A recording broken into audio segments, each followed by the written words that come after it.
Hi. Hello, Hi, how are you? I'm well, and you? Yeah, good, thanks. Just getting started, waiting for a few more people. Sure. Hi, Haley.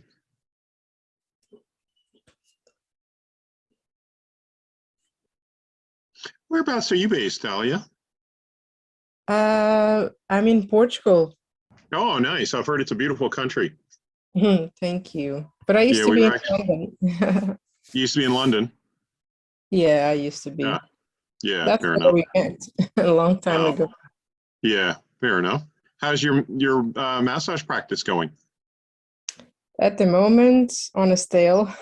Yeah, My father just passed away last week, and I your was, father did? yeah. Yeah, my father passed away about a month ago. Oh gosh, Yeah, yeah. It's well, I call it's March very the important. month from hell. Yeah, I had eye surgery, dental work.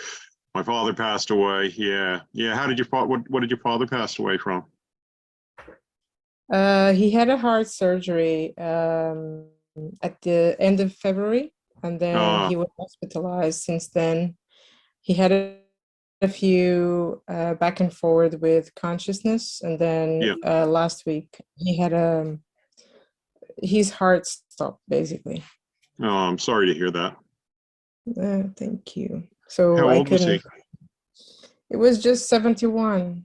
Oh, yeah, that's young. Yeah, yeah. My father was 82.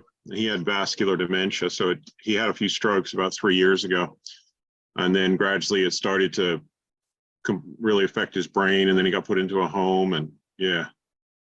I said, Yeah. hi, Haley, how are you? But it's Jim. Hello, Oh, Brandon. How are you, mate? Yeah, good, mate. How are you?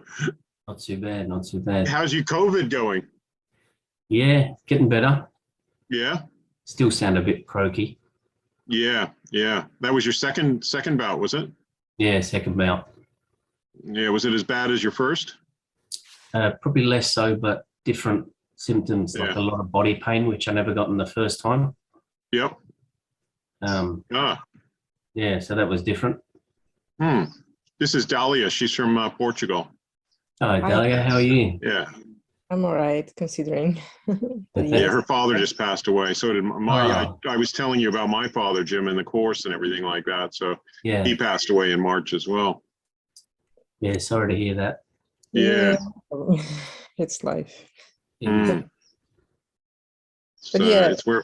answering your question, my massage practice at the moment is not fully working in here at the moment. So I was looking to recover my massage table in order to see if I could get some contacts and then get it started again. Oh, good. Let's see. Oh, good. Well, if there's any advice I can give to help, happy to do that. I know Yeah, some people probably yeah. got their times wrong on this meeting, but we may as well get started and open it up to any questions that you guys have.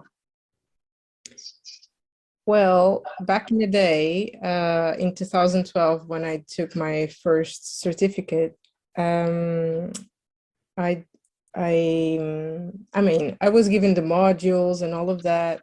I didn't do the diploma just then. It was just a year later.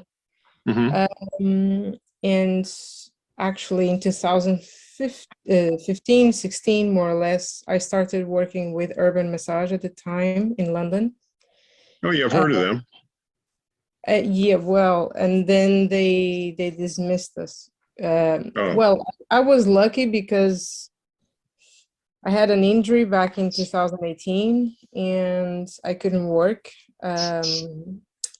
So at that time, I was informed by Dave that we needed now to have level 3 because of the anatomy and physiology, and because we needed to have more hours, isn't it, in training. And so my question goes, is this now something that is more established around the whole world, basically? Because even in Portugal, there is no company that actually or institution that regulates this practice. And mm, what I read in the website at the moment, in your website, it says that as long as we don't call ourselves massage therapists, and I've been calling myself a practitioner and not a body worker, even though I've seen other colleagues doing that expression. So I wanted to understand exactly where I'm going, because you gave me the link for the anatomy and physiology course, which I am going to take. But is that just for other countries, or even this one that doesn't have any institution, if you know, in that sense? Yeah, so every country has different regulations, and in many places it's done even by province or state. So when you were talking about we can't use the word massage therapist or therapy, that's only in 2 provinces of Canada. That's in British, or maybe 3 provinces, British Columbia, Ontario, and I think Nova Scotia or something like that. The rest of the world, you can use the word massage therapist, although certain parts of the United States, you have to have a license to practice, and every state is different in that regard. So some places you can practice and call yourself a massage therapist just after taking our course. So in terms of that level 3 that you were talking about with Dave, that would be just specific to England, as far as I know, but I don't know the regulations in Portugal. Yeah. It's very confusing over here, because you have, even if it isn't just here, you have other countries that if you want to have like a massage on a style of beauty salons and spas and whatever, is nothing to do with that. So there is a specific one to do that style. Even though I did a bit of spa in London, I felt, nah, our massage has nothing to do with that. No, it's not. No. So there is a difference, literally. So in here, if you go to beauty salons, you have a lot of relaxation massage, a lot of what's it called now, the lymphatic drainage massage. And whenever people ask me, do you do that, and I say, well, it's included, but it's not just because it's That's included. Right. Of course, yeah. Well, the lymph system totally gets drained with a good deep tissue Raynor massage. Absolutely. I think it gets drained better, but yeah, but people in here are really accustomed to just do that, just to focus on that. Yeah, yeah. So it's really hard to separate the whole protocol in and just do that part. But yeah, I guess I have to create or be creative sometimes. Yeah. That's Absolutely. I mean, it doesn't sound like there's any major regulations that you need to deal with. I don't think that, I wouldn't worry about calling yourself a massage therapist. I believe that what we do is therapeutic and it's massage. So, you know, I certainly believe we do massage therapy. We do a lot more than massage therapy, of course, because we're doing adjustments, we're doing all sorts of work on a deeper energetic level and things like that. So, but part of what we do is massage therapy. And so I think we do the best massage therapy around personally. So I wouldn't worry about, you know, terminology in that way.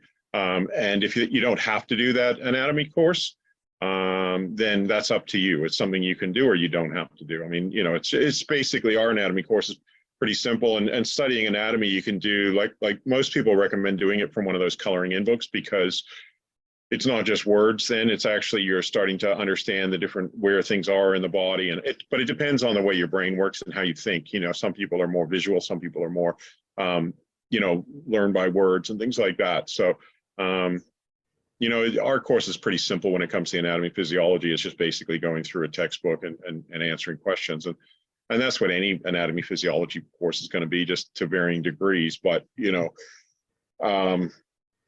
there's different philosophies on that. You know, I mean, I think it's good to know a certain amount of anatomy physiology, absolutely. But at the same time, the Chinese used to never believe in dissecting the human body, because they said once the chi is left, then they're not so interested in actually, you know, dealing with just the physical body. So yeah, that, you know, it's just different approaches basically. I know. I mean, I totally agree with you. And I bought the books. I painted a little bit, but it was not really showing me what I really wanted to understand. I think I'm more of a visual in terms of practice, because I've learned a lot in just the 1 week. Whilst in here, the course lasts, I don't know, the whole year or something. Even in the UK, it was like that. So That's a bit of a concern because I do have my practice in the UK. I did quite a lot of people, which I'm happy about, but Yep. in Portugal, not a lot, not as yet. So I had to work in other areas, and I wish that I can really do the same in here and to at least bring something new to clients. You know, it would be nice, Yeah. but I really wanted to also have the same level, you know, because when I meet other colleagues, they are Hmm. called, you know, physiotherapists. In Hmm. here, that's what you're called. And to do physiotherapy, basically, you need to have almost a undergraduate. Yeah, it's the same in Australia. We can't call ourselves physiotherapists in Australia. So like a 5-year program, but I think what we do is way better than physiotherapy personally. Almost everybody I've talked to that's been to physiotherapists tend to say like they get more out of 1 or 2 sessions with us than they get out of 10 sessions with the physio. But I think physios tend to be quite good for very elderly people who, you know, like maybe don't want a massage because there's so much that can go wrong with them. But for younger people and healthier people, I don't know, my experience of dealing with physiotherapists and talking to so many people. I haven't actually had a physiotherapy myself. I haven't even been inspired to have it. But talking with a lot of people, and I don't know what it's like over there, of course, but talking with a lot of people, they've not got great results from physiotherapy. It's very marginal.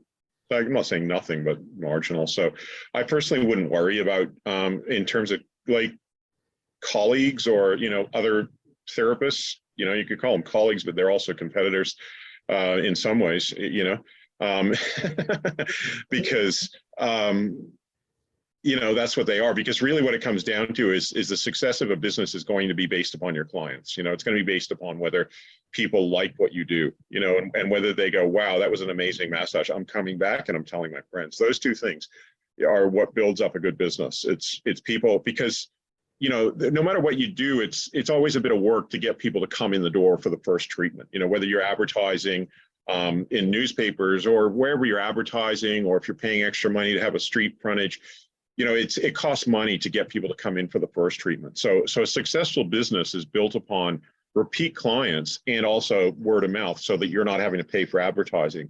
The advertising is done by the people that you're massaging, you know, and it doesn't really matter what other people think of you in a sense, you know, it doesn't matter what the physiotherapists think of you. It doesn't matter what other people think. Sometimes they can be quite negative, because I'll give you an example. I taught this girl one time in Sydney, and she was doing our 10-day course, and she was so good after the 5 days, you know, it really had a good feeling for massage, but was feeling insecure because, hey, she'd only done 5 days, you know, so she wasn't feeling like confidence inside of herself. She went back and massaged her sister-in-law, who was a physiotherapist, and her sister-in-law tried to rip into her because she didn't know all the anatomical terms and all this, but she was a great massage therapist. But see, there's going to be what I call professional envy.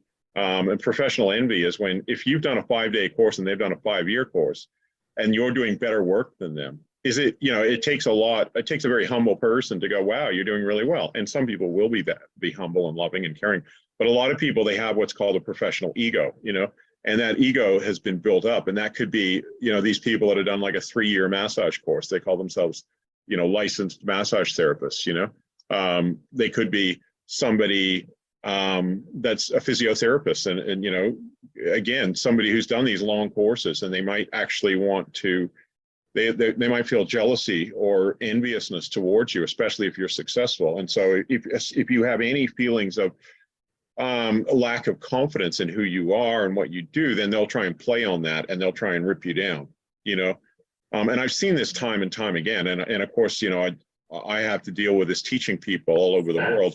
And I've dealt with different institutions in Canada and different places where people are like, how dare you come in, and we're teaching people for 3 years and you're teaching people for, you know, 5 or 10 days, and your people couldn't possibly be as good, and all this kind of stuff, you know. And it's like, if they weren't good, they wouldn't be much of a threat. They would be like, people just go, oh, these guys are just, you know, not doing anything. But the fact that our therapists are good is even more of a threat to them, because it's just like, well, I studied, because the people, they've invested a lot of their time and money, and it's hard work. Like if you've done a 3-year course or a 5-year course, That's a lot of discipline. That's a lot of time that you spent, right? And money, a lot of money and wasted time that you could have been earning money.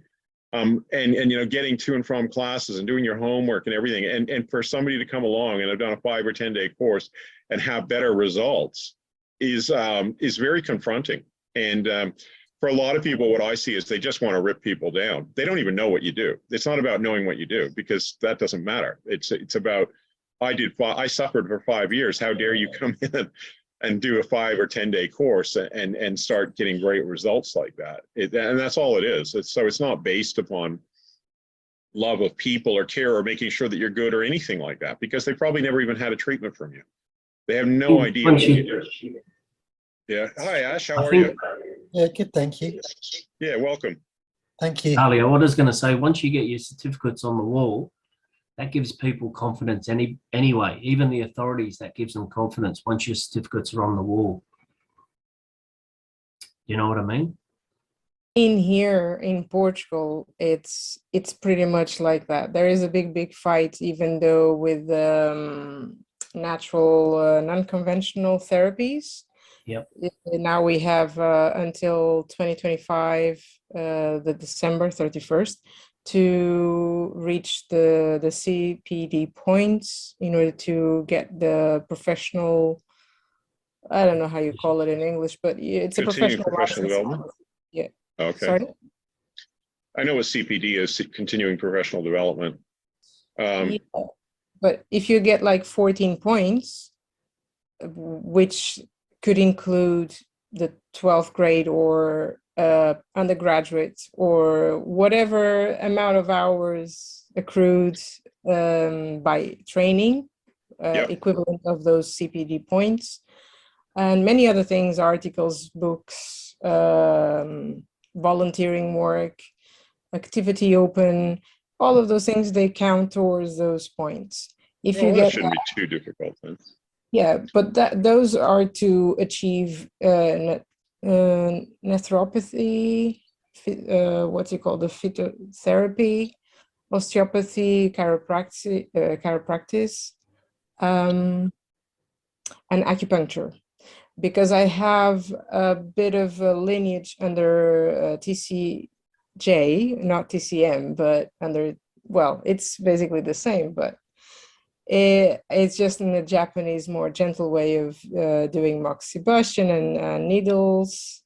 But I'm not a doctor, whatever. I'm just an eternal student of acupuncture. That's what I've always entitled myself, because I believe that you have taught as well, in the sense of the whole train of thought on how the whole protocol works.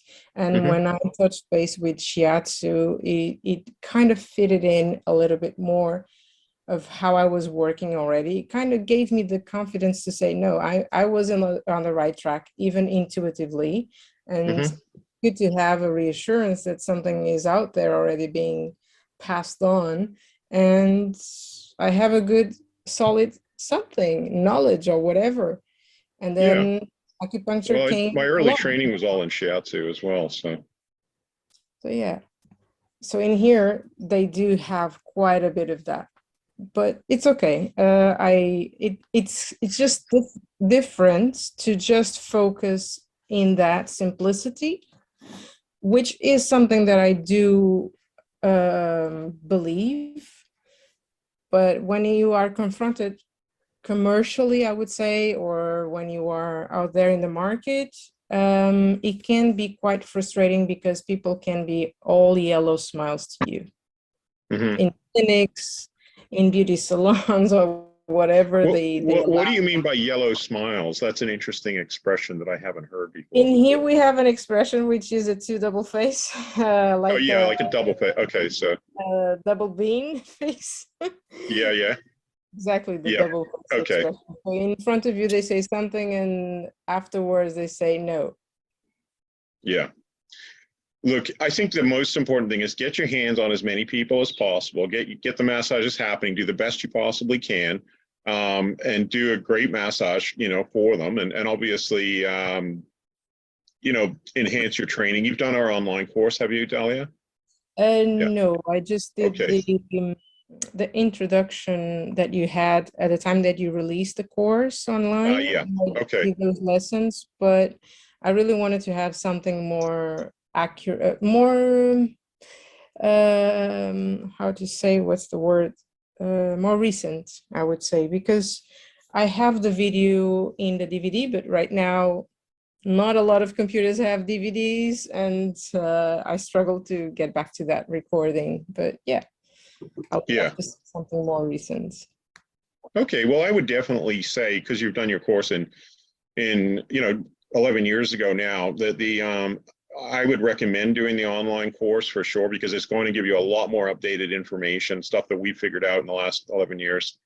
And then also it counts for, whether in the American system, the NCBTMB, they also count it toward continuing professional development as well. So that's something else that you might help, but then, like I say, just do the best massage you're capable. Hi, Tanya. Welcome. Thank you. Yeah. Sorry, there was a few email going back and forth there with different links. I know it's always hard with time zone differences as well. For sure.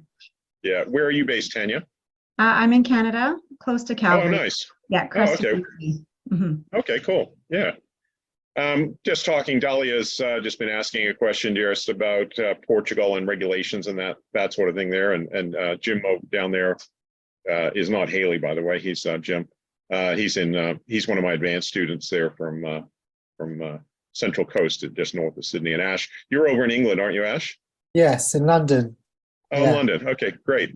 So yeah, we're just going through and answering questions and answers, and I'm just encouraging Dahlia to they're introducing some different regulations and things like that in Portugal. And I was just saying, get your hands on as many people as possible and let the massage speak for itself, because there's always going to be people that'll go, oh, you haven't done this, or you haven't, this course was only this long, or this course was that long. And in the end, you can have these arguments and debates with people, and it doesn't, until you get your hands on people, it doesn't really matter. Getting your hands on people is going to be it's what do they say? The proof of the pudding is in the tasting.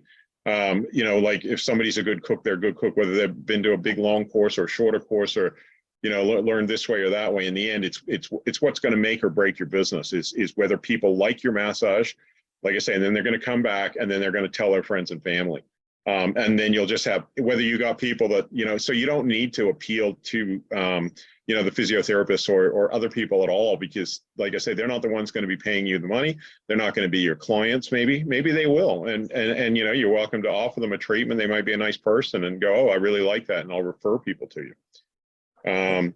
But, basically don't even worry about that, and don't let them destroy your sense of self-confidence, because some people will, like I was mentioning earlier. About that physiotherapist, destroying one of my students' self-confidence. I'm like, it's, be confident in what you know and just help people and do the best you can.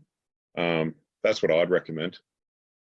Yeah, I appreciate that. I mean, there are still a few counterbacks in the sense of opening a place to do my business, because you have to have certain things like those professional whatever, but it's okay. I mean, I can do like with partnerships or something, but yeah, I will look into this, because I definitely I miss this to be more of a full-time than ever before, and I appreciate this time of having this meeting as well. Oh, you're very welcome. Yeah, and I'm going to keep having them from time to time, depending upon my schedule and things like that, as but I'm actually going over to Canada in the end of May, so then I'll be busy teaching and doing things, but hopefully I'll try and fit in one before I go.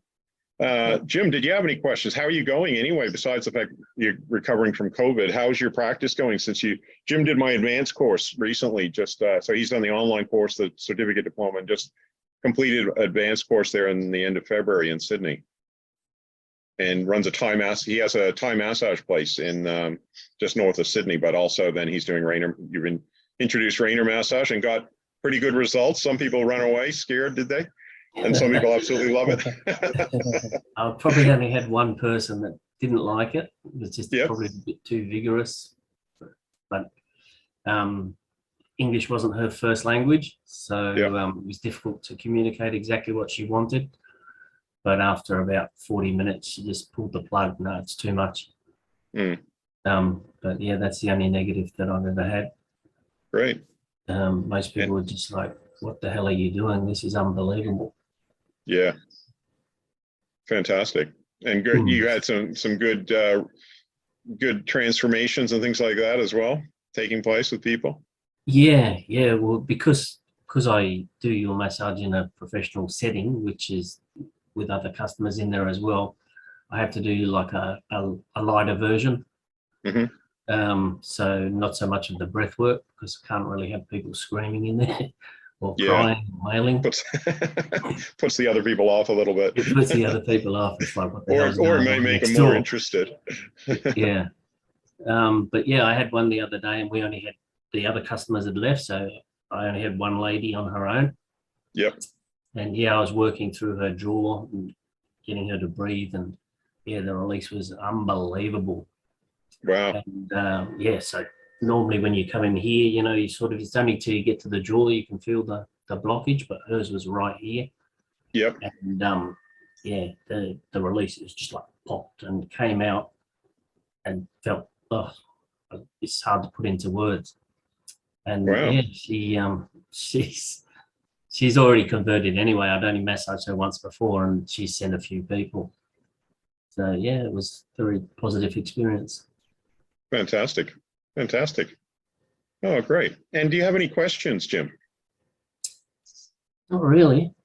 No? Not really. Probably got to ask most of them during the advanced course there, and you know. Yeah. No, I can't say that I've got any questions. Right. Good. And Ash, how are you going? You've been practicing for a few years too, haven't you?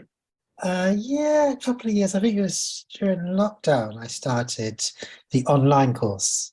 Okay. And I've actually been doing some exchanges, in fact, with one of the girls that was on the Zoom call before, and she was based in London, West London, basically, near me. Now she's actually moved closer to where I am, in Osterley, and we've been doing lots of exchanging, and it's just been great, in fact. Oh, fantastic.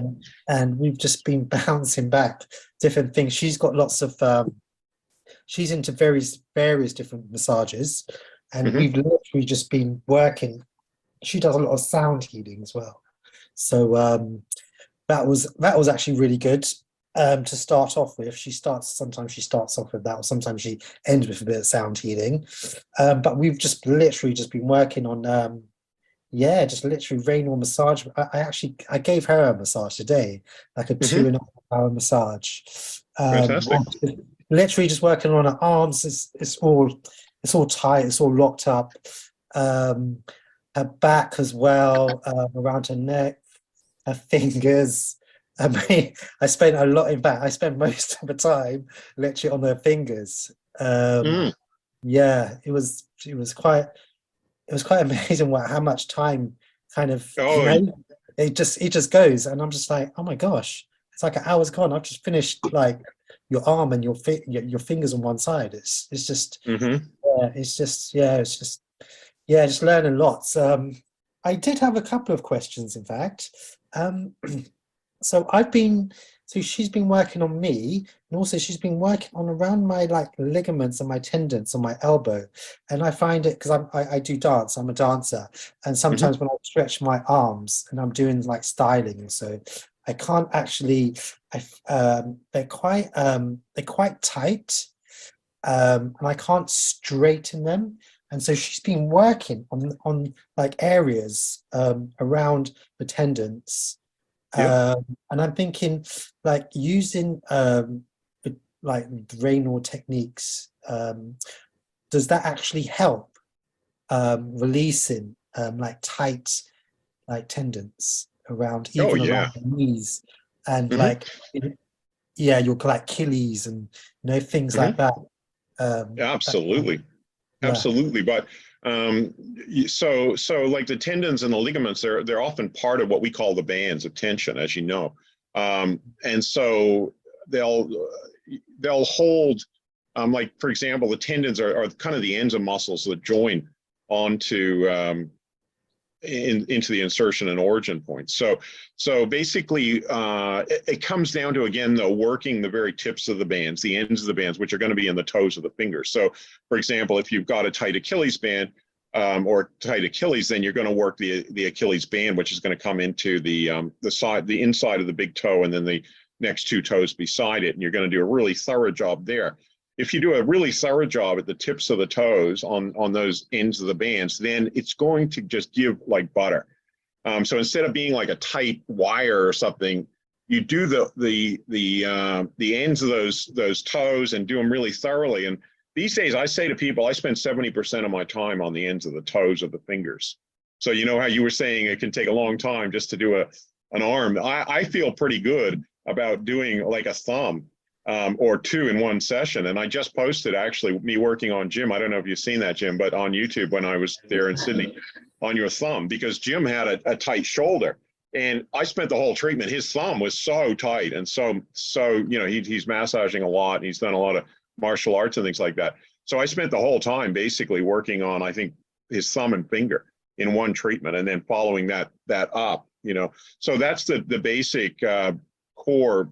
Yes, absolutely. The answer is that yes, absolutely. But we don't work directly on that tight Achilles, because if you're working directly on it when it's really tight, you can actually maybe make it inflamed or do something. It's what I would call probably bad pain. Whereas if we get the roots of the tension out, which are going to be like in the tips of the fingers or the tips of the toes, like right in here with the chopstick, and that's really tricky is what I realized to teach people, even online, is people, it requires an awful lot of sensitivity. It requires a lot of empathy to understand that real tips of the band kind of, you know, work basically. You know, I noted in the class we were just discussing, a lot of people ended up going too hard or weren't tuning into the breath.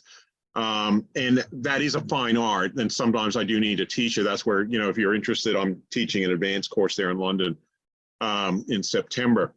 Yeah. But that would be the way to do it. So if you have, for example, you were saying what tendons you were saying tight, the Achilles and which ones? Oh yeah, my elbow. Your elbow. Yep. And behind my knee as well. Yep. I've The elbow really, would be coming from the, in particular, probably from the little finger. So there's several bands that come from the little finger. that goes. And behind your knee would also be coming probably from that Achilles band, but it could be coming from the bottom little toe band. So it would depend on, you know, we'd have to analyze it, of course, but you could be tight kind of everywhere. In which case, you know, most people, that's what, from the sound of it, it's sounding, most people need like 10 to 40 hours of work. And that's people sort of in between sort of, you know, 18 to 55. And you get over, you know, even over 50, over 55 in particular, you're starting to look at, if people haven't had a lot of massage, they might need more than that. But that's just because that's years worth of tension. That's a lifetime of tension, you know. And if you're doing things like being a dancer, we had a dancer in our advanced class there in Sydney, and he was only in his late 20s. And yet, you know, he was a tap dancer and his big toe was incredibly tight. So I posted if you get a chance to look at my YouTube channel, you'll see there me working on Jim's thumb and me working on Richie's big toe. But it takes a lot of time. It takes time, but it's the best investment people can ever make, you know, because getting rid of a chronic, what we call chronic residual tension or that buildup, it's stifling for a person, you know. It really, it's like living in a straitjacket, and it makes you tired, it makes you exhausted, it makes your immune system down. And it makes you more prone to injuries, because if you say, for example, have a very tight tendons coming into your elbow, you're more likely to injure yourself when you're tight. You know, it's like that Humpty Dumpty or whatever, you know. Well, that's probably not a good analogy, but you know, the harder they come, the harder they fall is what you say, you know. Like in martial arts, like a person having softness in their body means that they can, when they fall, they can roll, they don't get hurt, right? So the goal here is to get the human body completely soft, actually, where there's no chronic residual tension there, and that would be in the muscles, in the tendons, and in the ligaments. And then you've got like mobility. You got much better. You can roll. You can, you know, you're not like walking around with this chronic tension, which almost everybody is.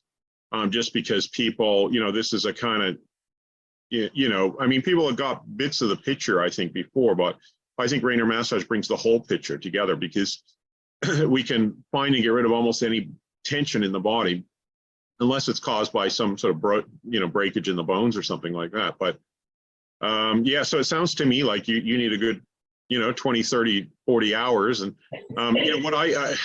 what I usually do with people, like my intuitively, what I would be saying, like if you were to come for me for a treatment, I'd do a first treatment where I just have a feel around, and I'd diagnose and I'd point out to you what I'm finding to make sure we're on the same page. And then I would get you to come back, and maybe I'd do one arm, and then I'd do like each finger in a lot of detail, and I'd spend 2 hours in that treatment just working every finger and following that tension, getting rid of that tension right up to your shoulder. Then I'd get you back for the other arm, and then I'd get you back for each foot as one and the leg as one whole session. And then that's like, close to 10 hours work already. And then I would go, after that first session of 10 hours, I would then reassess, okay, how are we going? Because, to me, it's, even with my years of experience, it's still hard for me to loosen up most people's, like a foot in 2 hours. There is times, like, and you can watch, there was a lady named Brooke that came to one of my courses. She'd had a chronic frozen shoulder for several years, and I was able in 2 hours to completely loosen her hand and work it all the way up into her shoulder and completely free the frozen shoulder. But she had a very high pain threshold, and that made it that I could work her very deeply and get a lot out in a short period of time. So, but most people, are going to require more than one 2-hour treatment on a limb. But it depends on them. It depends on, like, we talk about in our online course, whether a person's a yellow light, a green light, or a red light, how open and responsive they are, and then how tight they are, and then how they respond. We got to work with the breath, and breathe that tension out, so there's a lot of things. But for me, intuitively, I'd say you'd be up for 20, 30 hours or something, especially as a dancer. It sounds like your feet are very tight, and your hands. No, I also do Chow Gar, praying mantis. So The martial arts. Yeah, so I train that. So we do a lot of releasing, and we do Chai Sao, and there's a lot of tension in the body. So even when I had a session with Beta, she was actually really good. In fact, straight after that, I actually did some training, and my energy, I had much more energy, and I was more like I was less stiff. I was more like flexible, and I could just actually go on for longer after the massage. I really felt a difference, and then I was like, oh my gosh, I need this like at least once a week. Well, yeah, I'd say, oh, speaking of Beta, she just emailed me and wanted to join the meeting, and I sent her the Zoom link, and I got a reply back from her email system saying it was full. So I don't know if if you have her phone number, you could just text her the link. But if you get it while we're talking, Ash, I don't know. But she was wanting to join, and then for some reason. I could do, yeah. Yeah, if you wouldn't mind, because she emailed me. Anyway, so that's what I would say. Absolutely, spend that time. And it's like I say, to me, it's always the best investment you can ever make. Because even if people might go, oh, it takes 20, 30, 40 hours to loosen a person. Well, I haven't seen much else that can do it.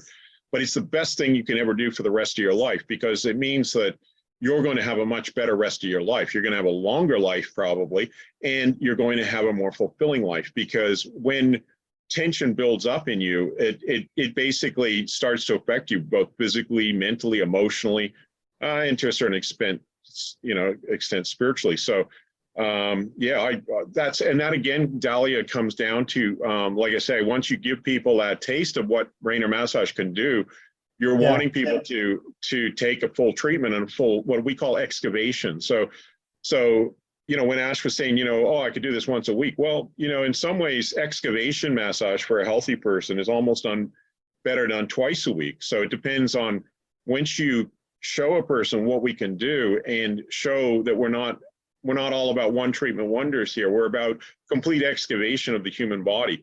We're about completely getting rid of all chronic residual tension, then maintaining that state. So we got the two different approaches, which is excavation massage, which can take average of 10 to 40 hours, but could be more in elderly people, or, you know, that's just a rough estimate. And then maintenance massage. So maintenance massage, you know, it could be once a week, it could be once a month.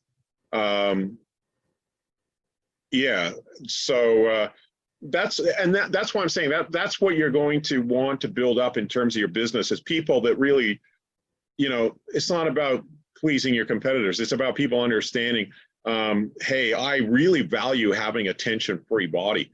And first of all, I want to get there, even if I've never been there before, and then I want to maintain it. And then you can get booked out, like I always talk about. A lot of my advanced students, they, like John, I followed one of my students he did my advanced course in 2010 in the South Island in New Zealand, and then soon he was booked out a month or two in advance, and nobody could book in with him. And then because he had his regulars, and they're going, I don't want to lose my spot, because if I don't book in for next Thursday, well, you can't book in for another 2 months. And soon it was 6 months, and then he closed his books because he had enough people. He wasn't going to work himself into the ground. He might do 15, 20 hours a week, and that was it. And that's what you want to get to, that stage with any Raynor massage business. You reach your maximum capacity, and you'll know it's your maximum capacity, because if you do any more, it'll be too tiring, and you'll gradually get exhausted. So the average person can only do 15 to 20 hours a week. You know, maybe some people less, maybe some people a little bit more if they're young and fit, but maybe 12 to 25 hours. And then you've just got people, you know, you got more people. It's about supply and demand. You got more people wanting what you can do than you can actually supply, in which case then again, you either, you know, your price goes up, or you just become booked out months in advance. Because that was another. Sorry to interrupt you, but that was another thing as well. When I actually give people like more Raynor massage, it is very tiring than just giving someone even a deep tissue massage or that's something. Right. It's hard work, and that's why I say it is. You know, like if it's your full-time profession, you might only do 12, 20 hours a week of this, you know, somewhere between 12 and 20. And that's going to be up to each of you guys, you know, as to how much you can do. And that's why you want to charge enough that you could, you know, you're not having to work yourself into the ground. And that's why you create, to create demand in the massage industry, you got to just do really good quality work. And then you do good quality work, and people will want it more, and they'll tell their friends. And that's the simple way to have a successful business, you know. And then, like I say, if you go, okay, look, you figure it out, maybe you're doing 20 hours a week, and you go, hey, this is a bit much, actually. I'm starting to get really tired, you know. You're doing 4 hours, 5 days a week, and you're, oh, I don't think I can, you know, and you knock it back, but maybe you raise your price. And if you've got more people wanting your treatments, then you can still keep going. And there might be some people that you want to do as charity because they're really nice people, and they can't afford it, you know. So you keep them in, but maybe you raise your price for the average, or, you know, your lawyers and your doctors who can't afford it, you know, your commerce people and things like that. So I always say you want to, you know, you got to figure out, first of all, are you in this for business or charity, or both? But you can't have a good charity going unless you've got a good business going, or you've inherited wealth or something like that. But, you know, like a good business will support a good charity, you know. So, but you want to get it, the way to create all of it is about just creating demand. And demand is done by getting your hands on people and them going, wow, I need this. This is the best massage I've ever had. Not just that, but also you explaining to them that, hey, it's not a one treatment wonder. You know, the best thing to do is to excavate your body of all this tension and then maintain it. And then the massage should speak for itself if that's what they're into. And there'll be some people that's just not what they're into. As Jim was saying, you know, some people, it's just for whatever reason, this is not what they don't want to excavate tension out of their body. And that's okay. They're what we call red lights, you know. But you want to establish a bunch of people that are green lights that go, wow, this is fantastic. And you want to convert yellow lights to green lights by showing them, hey, you know, wow, I felt a lot better at, even though, oh yeah, maybe it was a bit uncomfortable at times, and, you know, it was more intense. It wasn't all just pleasant. But wow, I got way better mobility, you know, in my shoulder. And so that the person's like, well, I want to come back for more of that because my headaches are gone, or they're not as bad, or whatever it is that's troubling people. And most people have something, you know, that's troubling them. But other people just go, I just want to achieve optimum, health and that sort of thing. So anybody who's actually intelligent and wants to get healthier will be a good green light client, and you just want that to spread and then just get better and better at what you do. But like I say, we're all limited because, as you said, this is a lot harder work. It's not just harder work on a physical level. We need to stay present with the person. They might be going through emotional releases. They might be going through all sorts of stuff that we need to be present and working with them on an emotional level. So it's hard work in that way as well. And then we pick up energy from people and we need to clean that off. So that's why I say it's a very valuable thing that we're offering. And it's we just need to have clients that appreciate that, the value that we give them, and you don't want to necessarily have, people that don't appreciate what you do, basically. Yeah. Yeah. I think, sorry, just talking, what you said about emotional release. I had a bit from emotional release. The last time I had actually a massage, and it was basically, I just had tears of just sadness just coming out. I don't think I've ever really had an emotional release when I've actually had a massage before. I think it was just a bit, a little bit uncontrollable. Yeah. So I personally think it's a good thing, like if you're holding on to emotions and things like that, letting them go is going to be the best thing ever. Because otherwise, holding on to emotions like sadness and anger and different things, they just stifle your spirit, is what I would call it. So letting them go and they create tension in your body.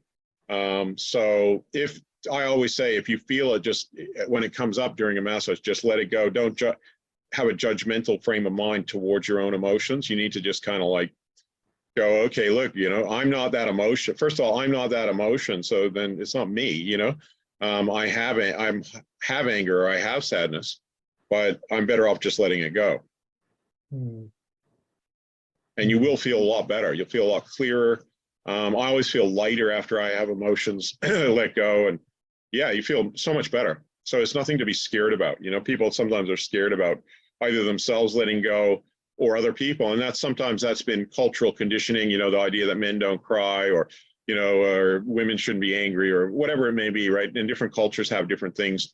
But that's actually not healthy. It's natural for us to let these emotions go so that we're not holding on to them, and we can be more in the present rather than stuck in the past. And that's even here, like in Australia right now, we got this the day for Anzac Day, which is for war veterans, and a lot of treating PTSD. It's the same kind of thing. Basically, people need to let these emotions go, whether it be from, whatever has caused it. And it could be a war situation, or it could be something else. But basically, they're going to be a lot healthier when they let these emotions go. The sadness, the anger, even the lack of control, feeling like you're not in control, or that kind of thing. There's all sorts of things that come up for people that are creating tension in their body. And when we massage them, these issues come up. And all of them are good just to let go, because first of all, we're not in control. That's an idea that we need to realize. Time and tide wait for no man, as they say. But there's a lot of things that people are caught up in that are mental attitudes that are not actually realistic or healthy. And at some stage of their life, they have to face that. But we just got to let go of our sadnesses. We got to let go of our angers. Yeah. Raynor massage is very different.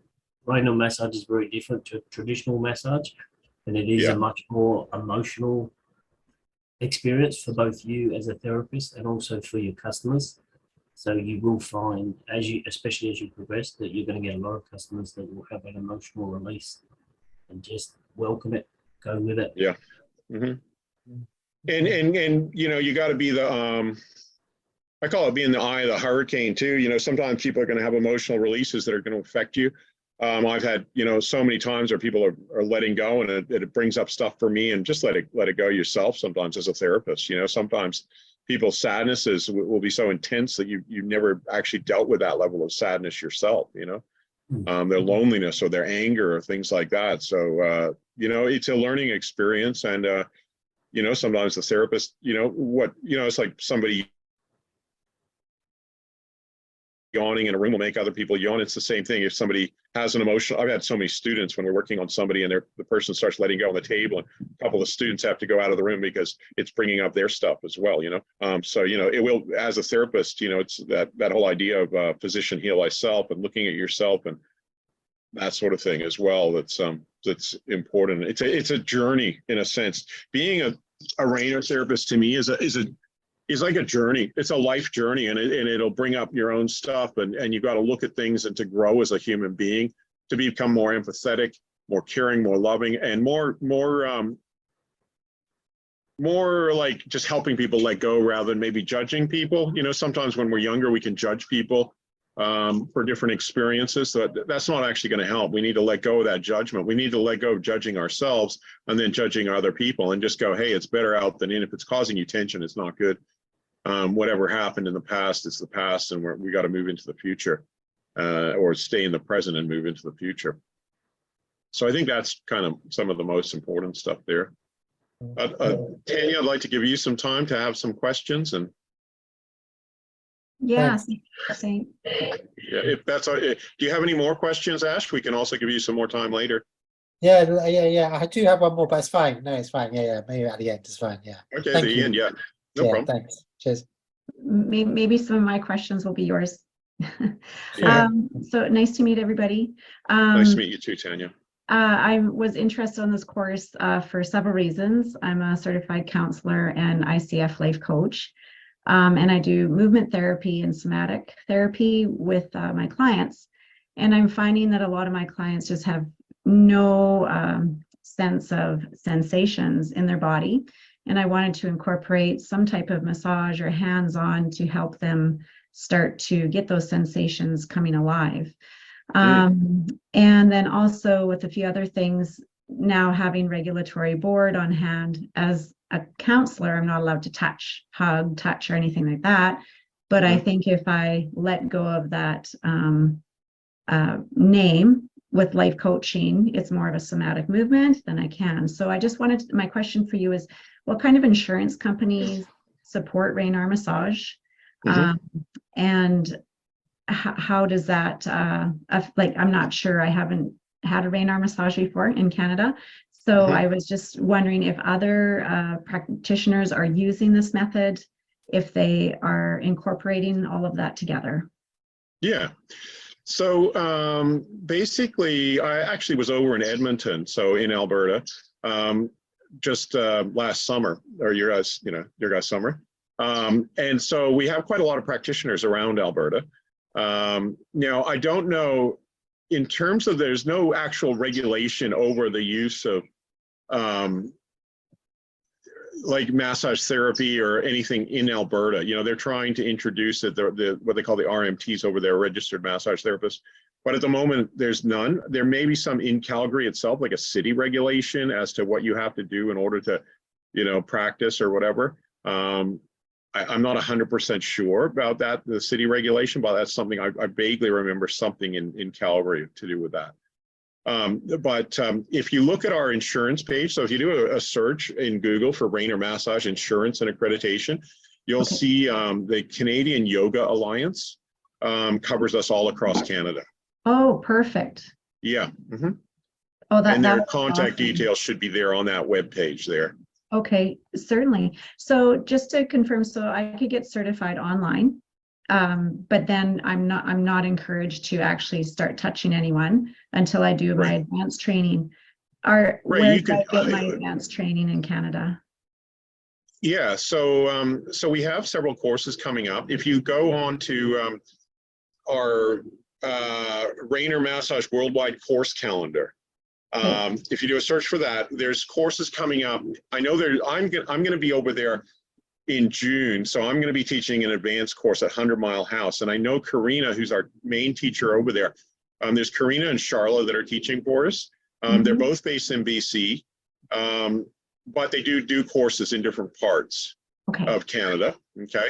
But they'll have all the courses there on that course. So yeah, we definitely recommend. So after doing the online course, I recommend that you work on family and friends, you know, but not charging people, but still get your hands on people and work on people just to get, you know, familiar. And then come and do one of our practical courses. So our certificate and diploma course. And then I recommend coming and doing the advanced course with me if you get that chance. And like I say, I'm trying to come over there now that the pandemic's finished and everything once a year. Okay. And yeah, but if you can, if you're interested, get the online course done, and it would be a bit of a rush, but there is a course in May, I'm pretty sure, that Karina's teaching, either in 100 Mile House or Vancouver, and then come and do the advanced course with me in June. That would be like a rushed Get it all done. we get it all done, and then you be practicing, you know what I mean? It's all done, you're ready to go, you know what I mean? A month of sort of intensive activity. And off you go. And then, like you say, you'll be like Jim's doing, he's busy, and you know, how did you enjoy the advanced course, Jim? Yeah, I loved it. Yeah. Just for Tanya's benefit, with the online course, when I did that, that was when we first went into lockdown, and people were still asking to massage. So I helped a couple of people out secretly, like through the back door. No music, lights off. You still got to help people, right? Yeah. So the very first one that I did, the things that you learn in Raynor is pretty advanced. And the thing is, with the online course, you're not really understanding how to control everything that you've learned. So the very first one that I did, the lady had a big emotional release. She came in for an hour and a half and ended up staying 2 hours. And when I did her face, started crying, and the energy was very strong. So like I was physically shaking as well. So the online course doesn't prepare you for that, but it gives you all the stepping stones. And if you have a little bit of massage knowledge already, straight away I reckon you can massage people. But the key thing for the online course is it doesn't teach you the little nuances that you need to know. So, for example, you see Raynor, Brandon using the chopsticks, but what everyone does is they go way too hard. And even on the advanced course, and some of those people on the advanced course are teachers, and they were still going too hard. There's probably only Brandon and one other student that had the control, myself included. I was going way too hard on people, just trying to force the issue. So the online course doesn't teach you the fine tuning, but man, it gives you the building blocks. So yeah, 100% recommend you do it. Cool. Yeah, no, that sounds good. I do have to sign off, but I just sent a chat out to everyone. I'm going to definitely look into this, Brandon, and register online, and then continue. I think it's just going to add to what I already have. If you're already doing the emotional, you know, working with, I think you'll find this amazing to add to what you're doing. For sure, yes. Yeah. And Ash, keep on dancing. I'm a retired dancer, so. Oh, nice. Cool. Keep on moving. Don't give up. And let the emotions out. As a dancer. All right. Well, lovely. Thanks for coming, Tanya. Nice to meet you. Yes. Take care, everyone, and we'll keep in touch. Thank you. All right. Okay. Bye-bye. Bye. Bye. Now, Ash, you had another question? Oh yeah, I have texted Beta. I've texted her. Yeah, she hasn't responded. I don't know. No, that's okay. I end up having people join the meeting like 5 hours after. I get these emails saying somebody's joined the meeting. I'm like, okay, they didn't quite get the time zone. It's really hard for people to understand. You know, some people getting the correct time zones and things like that. You know, it is tricky because I think I did that once. It was actually the next day. I tried to go through. I think I remember. Yeah. Eastern time, is that Western time? Is that what? Oh yeah, because it's a different day here in Australia as well. And, Yeah, you know, exactly. It's like, yeah, exactly. Yeah. What I was going to say, yes, I was going to say, but there's one area I stay away from, which is actually the stomach. Mm-hmm. What I've learned through my massage, to what's it, clockwise, is to go clockwise and use it's like a kind of square circle where you Yeah. massage the stomach area, and you'll go in all four different, all four corners of your Yeah. stomach, and you're using a bit of pressure. Okay, so in Yeah. Raynor massage, I actually can't remember what we do for, because I know that area is quite, well, it's quite sensitive. I mean, that's like, that can release a lot of stuff, right? Like emotionally, and like trauma, and just all kinds of stuff. So because I don't really know what I'm supposed to be doing. Like, that's the only time I actually go in, is when is to kind of give them, it's more a kind of a light massage, but with a little bit of firm pressure. Yeah. Yeah. So Well, yeah, it's a big part of what we do is the abdominal massage. And it sounds to me like, you know, when I first learned Swedish massage going back, whatever, 32 years or something, we used to do like a coming up the large intestine in a circular way, and then across the transverse colon and down. And that was for, you know, constipation and just to get the bowels moving, and then just gentle work on the tummy. But, you know, what we're doing is working more in what we call the bands of tension, right? Which you would have learned about. I'm not sure if we were really covering them as much, Dalia, when you did the course. But now we emphasize a lot about these bands of tension, and there's about 4 lines on each side that are coming up through the abdomen. Big toe belly band, and then you know, your delta band, and your upper little toe band, and your side leg band on each side. So there's virtually 8 of them, and these can be very emotional for people. In particular, like the big toe belly band, a lot of people get what I call a rock in their belly, and this is often due to like anxiety and lack of kind of self-worth or believing in themselves. And, you know, it can produce a lot of strong emotional releases when we work on it. But, you know, my experience is that we, again, have to be very careful to make sure that we work the ends of these bands first. So I do what we call assisted belly breathing, which is to get a person into deep breathing as one of my first priorities in a treatment. Like, I'll do a head massage often as the first part, and then I'll do assisted belly breathing just to get them into awareness of their belly and deep breathing. And a lot of people have emotional releases just from that. But then if it's not coming out easily through that, then I come back to their toes, and I'd really look at where is this tension anchored, you know? So for example, somebody's got a rock in the belly on the big toe belly band, it's going to be in the big toe. And so then I would come back in and work with a chopstick into the big toe and along the side of that band. And then all this energy can start to move. So the abdomen should be done, in my opinion, in conjunction with working the big toes. You know, we do certain different techniques. You can do that large intestinal massage.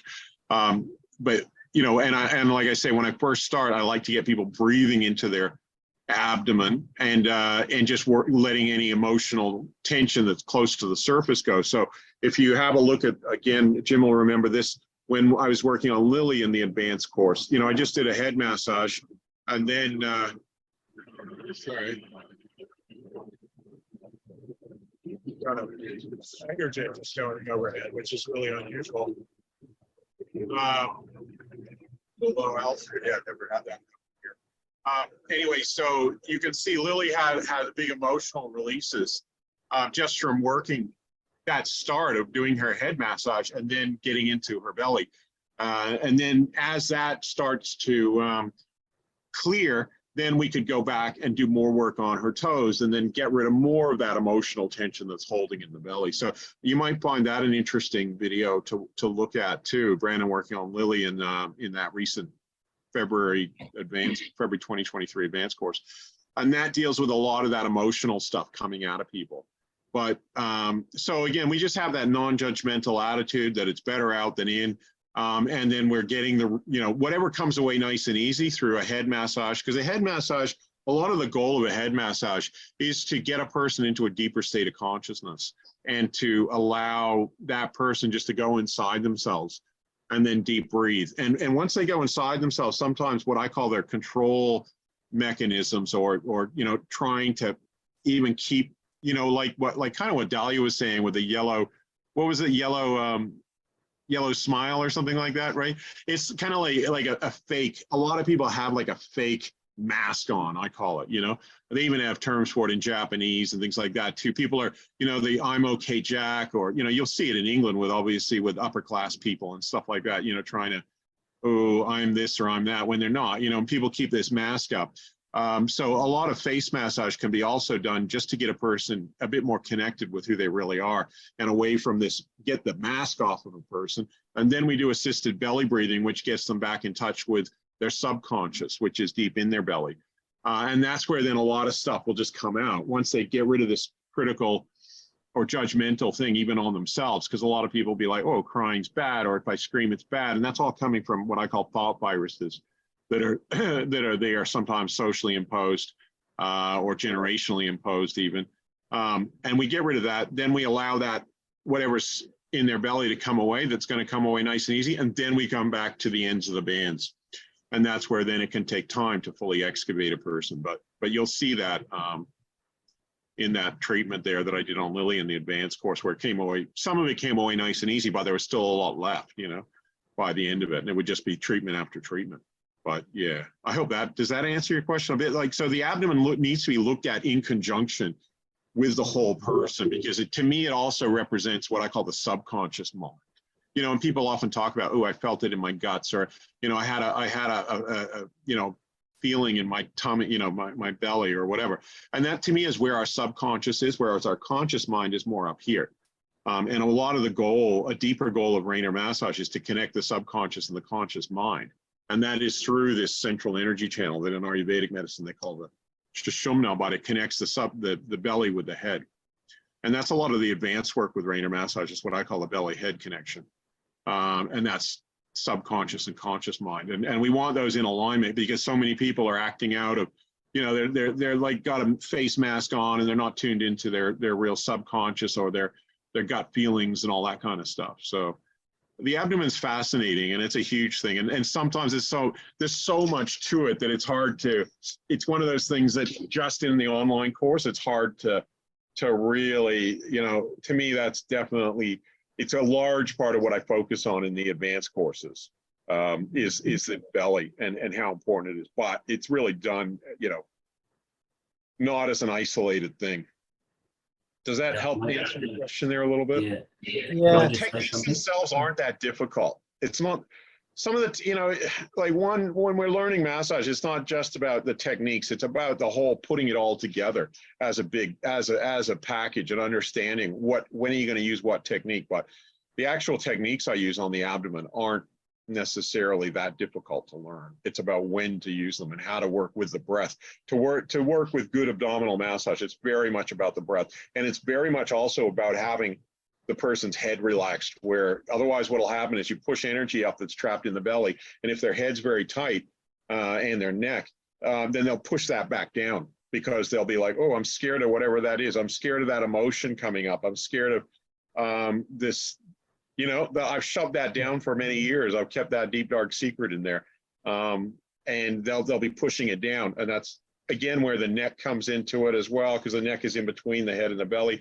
And that's why I do neck adjustments to open up the connection there, but neck massage as well, so that we can allow this energy that's trapped in people in their belly to actually come out. Because it's not just a physical thing. It's very rarely a physical thing that I've seen causing abdominal tension. With it, you know, the rare exception is cyclists who are like cycling all the time and using their abdominal muscles, and that's one of the times where I've seen it just be physical.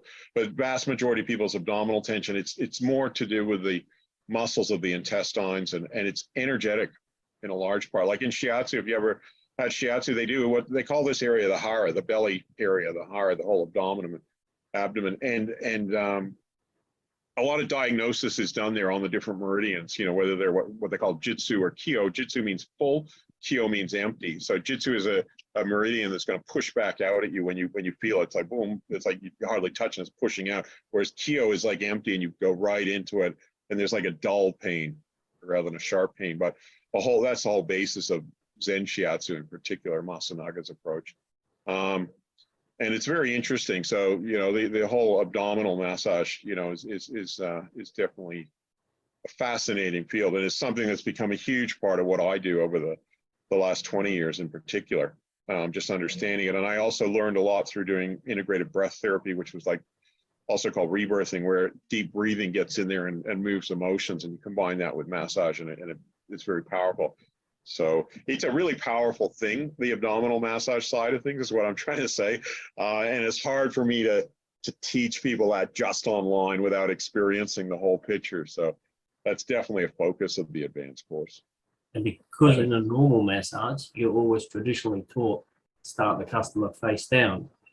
Whereas in Raynor massage, pretty much you want them facing up. Yeah. So that's very different. Mm. And as you become more advanced with your Raynor massage, you're going to be working in the stomach a lot more. A few years With ago, a green light. touch the stomach because it's it's sort of maybe a little bit attached to essential, getting a bit too close. But when you do Raynor massage, you sort of forget that worry, and you just got to work those pads. And the stomach is crucial in releasing people's tension and emotion. Mm. Yeah, and it's an amazing area.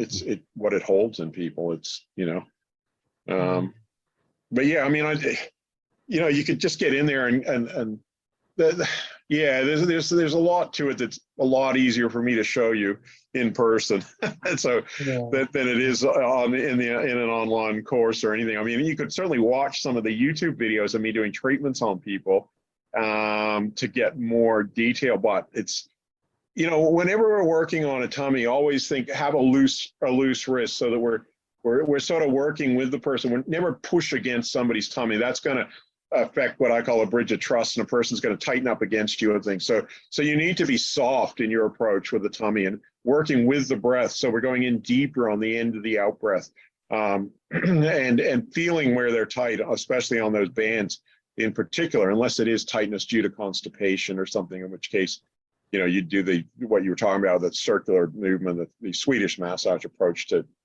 large intestine massage. But when it's emotionally based, then it's working with that person and also sensing, like when you're doing abdominal massage, hey, it's not letting go, therefore it's anchored back in the toes. So when I'm working on a person in a more advanced way, I'm doing the head massage first, coming to the abdomen, working there, and then I'm coming from the end of the limbs and I'm working up from there back into the tummy. And then I'm switching between these areas. So head massage, belly massage, and then detailed work on the fingers or toes. And when I start to feel like, hey, it's not moving anymore in a particular area, then I go somewhere else. So you've got to be flexible in that way and keep working. And maybe sometimes it's just a bit much for a person. Even one band, you can't always release just one band fully without releasing other bands. So that the human being is quite integrated and complicated to a certain extent as well. So sometimes people might be tight on their back, but it's actually coming from their front. Or I see a lot of the time where people's emotions that are trapped in their belly, like they might have sadness in there and they're going to cry, but their hips are really tight. And the hips often more relate to anger and frustration and resentment and impatience. And so we have to work on the hips first. And as that anger comes out, then they're ready to let go of the sadness. So usually anger is like on a higher or closer to the surface than sadness, and sadness won't come out without the anger coming out. So we got to look at the human being as a whole picture as well. And so that's something to think about too. Certainly the abdomen, it's just working on the layers of a person, being flexible in your approach. If you hit a red light, if you hit a stop sign, go somewhere else. How are we going to work to find and get rid of this person's tension?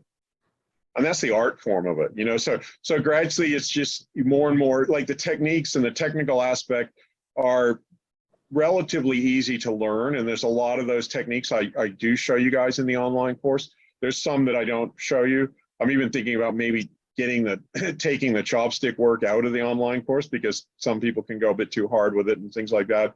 And it's maybe just, I've had a couple of my teachers say they think it should just be shown in the advanced course or in other courses, but so I'm considering that. But certainly with abdominal, working with emotional, that's really getting into the art form of it. You know, that there's certain techniques, but then it's the art form. Can you feel the person's energy moving? Where is it blocked? What's holding it? What's, you know, maybe is their neck tight? Is their head tight?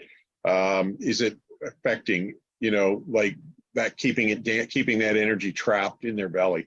So then it becomes perception. You know, how are you able to perceive the subtle energy blockages in a person? And then that's then going to be the basis of the art form.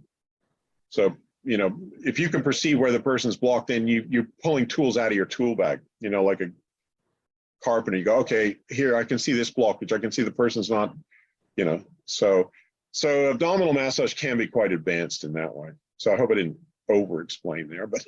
No, that was fine. No, that was great. Thank you Oh, very good. much. Because No. because I was thinking that it probably needs to have some kind of person that has a better intuition with the Yeah. client and that connection. So I suppose it's not something you can teach online, and not everyone even would actually have that. It probably takes time, right, to kind of develop Yeah. this, to get this That's right. skill and this connection with your client. 100% right. Yeah, I and don't that's why think, sometimes I'm to be thinking, frank, oh, I don't think I have that to that extent. You see what I mean? And I think it's something that grows over time and should grow over time. You know, like when I first started massaging people, I wasn't that intuitive, or, you know, when I was learning shiatsu, it's like people are like, can you feel the chi? I'm like, no, I don't feel any. I was just completely, you know, kind of pretty blocked, really, or just whatever, you know, low, you know, awareness. But over 30 years, it's just been something I've been trying to cultivate, is actually, how am I going to become more aware of these subtle energies in people? Because I know they exist, you know. And it's been that practice, you know, sometimes I massage with my eyes closed, because sometimes you can't see things with your eyes closed. Getting good massage from people that are really intuitive is really beneficial too, because you feel like, wow, that person tunes right into me. That's what's going on. That's what I want to aspire to. I learned a lot from some of the Japanese shiatsu practitioners that I have, because some of their awareness of chi is incredibly good. You know, chi is, they call it ki in Japan. Ki is part of their culture. It's not just like you know, here it's like, oh, it's a bit, you know, airy-fairy, or a bit, you know, it's part of their culture. Like Genki desu means, how is your chi today? You know, Tenki is the weather, you know. So the concept of ki is cultural. And when they bow to each other, you can see they're bowing to the spirit in the person, you know. They're very aware. There's a lot of awareness and good, you know, not all Japanese people are like that. But if you can seek out, you know, a really good Japanese shiatsu therapist, they can teach you a lot about awareness. I learned a lot. I spent a lot of time working with Japanese shiatsu therapists, and very, very great learning experience. Helped me to kind of open my mind, because some of it's, sometimes it's not in our culture, you know. Sometimes our culture is a bit hard, you know, very material in some ways, whereas a lot of the Eastern cultures tend to be more open to these concepts of life force, and it's just they accept it. They're not sitting there in their mind doubting things and things, you know. So, you know, like I think that's the art. Again, that comes down to the art form, and that comes down, awareness is the way that a person changes from being a pretty good therapist to being an amazing therapist. It's that awareness, because you can only reach a certain point of technical experience or technical ability. And then it's like, okay, well, yeah, you know your techniques, but if you don't know when to apply them or how to tune into that person, where that person feels like this person's completely tuned into me, then yeah, technical massage is very limited. You know, I've had massage from people that are quite technical and know this and can do these sometimes interesting techniques, but if they're not doing them with awareness of who you are and how to help you unblock your blockages, then it's only of so much value. So it's something we need to cultivate. This is why I'm saying position, heal thyself, but also become more and more aware and be able to trust that feeling. You know, it's like a spiritual feeling or in your heart of connection with people. And then also not just connecting, you want to connect with the person, obviously, but you also then want to perceive what's not the person, because our job is to separate that wheat from the chaff. It's to separate, oh, this is a blockage. This is a energetic blockage, because sometimes people can even identify with their blockages being themselves. You know, I call it fake personas and things, you know. I did this 6 or 8 hour massage one time on one of my teachers in London, Karen And after there, she said, I didn't know who I was anymore after that, because she developed certain fake personas, you know, as people do through cultural things and being told who you should be and all that. But after, you know, and that's what you need to perceive. This isn't the real person, you know? So let's move that. Let's get rid of it, because that's what our job is to find and separate the real life force, the pureness of the spirit emanating through the body from the contamination of tension.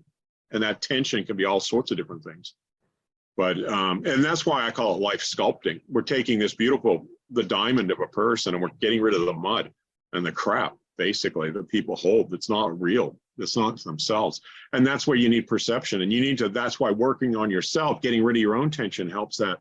And, but also just developing perception and trusting it. You eventually have to trust, it's not a mental thing. It's not a mind thing and knowing, you know, anatomical terms or anything like that. It's actually like, I'm more the believer in that, what I was talking about earlier with the Chinese approach, where once the, you know, once the spirits left the body, they're not interested so much because, you know, like I say, dead bodies don't pay.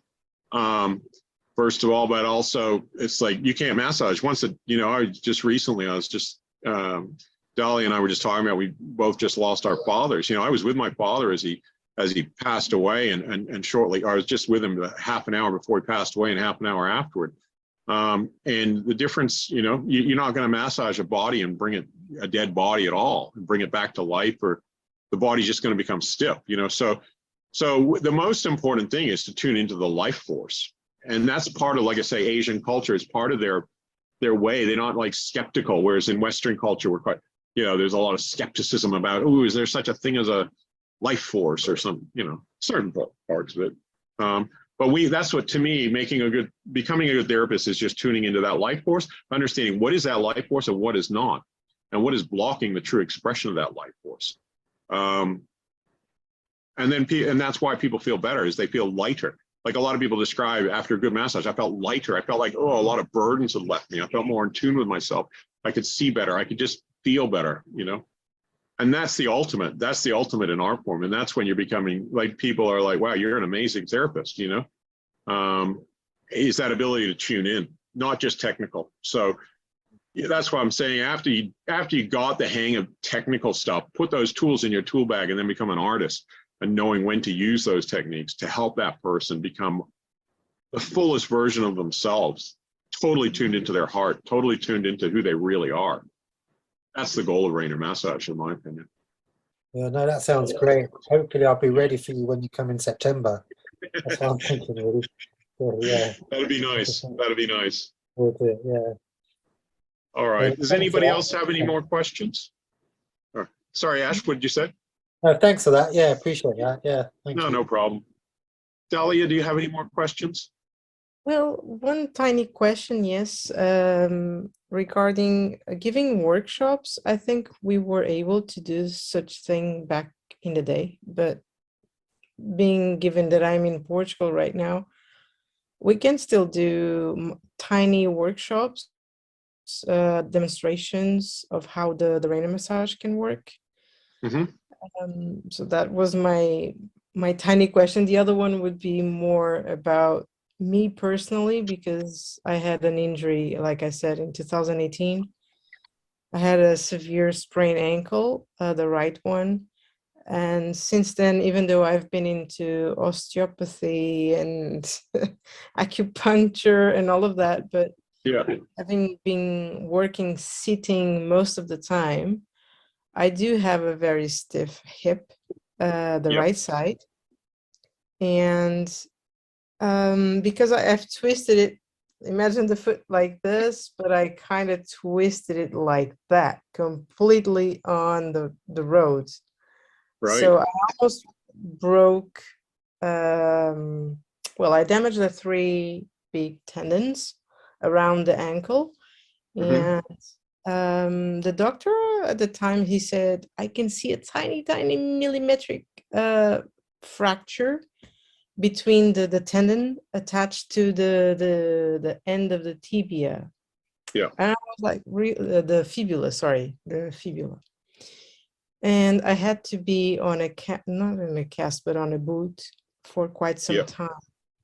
And it was so drastic, the reaction of me understanding that reality, that I stopped using that leg. So I lost a little bit of weight on the leg itself, strength, and still there are some numbness going on sometimes, and especially yesterday when I was asking my husband to go a little bit around the hip area, the glutes and all of that. It was numbing again my last two toes. Yep. And I Your still little toe and the second toe. yes. Second little toe. Yeah. And also the middle of the foot itself. Well, let's say if I cross my legs, I cannot sustain my whole weight relaxed in that position.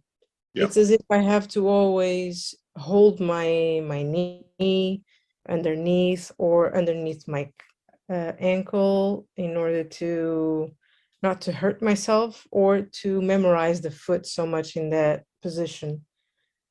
So I've not come so strong in that area, even though I did some physiotherapy, but then I moved back to Portugal at the time. So it was a bit of a transition altogether. Yeah. And I still have that stiffness. So I have not found a proper person to unlock that.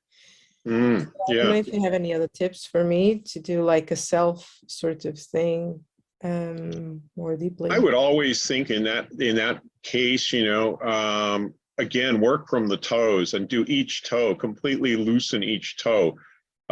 Sometimes there can be some damage in those situations that might not heal. But if it's only a small fracture, millimeters, I would still think then absolutely loosen up all your toes properly using the chopsticks. Again, it's sort of a tricky one because